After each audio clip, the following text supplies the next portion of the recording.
Hello guys, today I will show you how to check your take home salary. So what you need to do is come to this hrcalcy.in, and when you'll come here you will find something called take home salary. Click on that. Now you can see here the complete guideline is there where you can verify what should be your take home salary.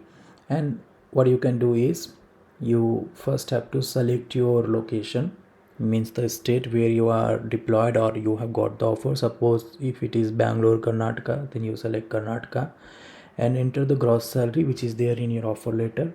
Say suppose it is 45,000, and you calculate and see here you got it, the gross salary 45,000. There is no ESI applicability. There would be a deduction of PF 1,800, professional tax 200, and your take home salary should be 43,000.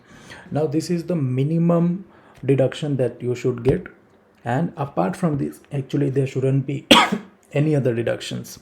Okay, if there is any other reduction in your salary or in your offer letter, then please review that offer letter very carefully, because these are the statutory deductions. Apart from this, if there is any other deduction applied in your offer letter or in salary, then please confirm with your HR and check your offer letter terms and condition that why those deductions are and what benefit you will get. Okay, might be they are doing some training cost recovery or whatever it may be. You have to really carefully check your offer letter, pay slip, revision letter where it is mentioned, because apart from ESI, provident fund and professional tax, there should not be any other reduction from your gross salary.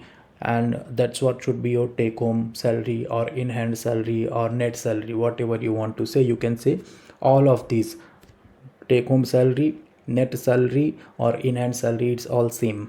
And this is how here you can verify simply in one click. Okay, thank you.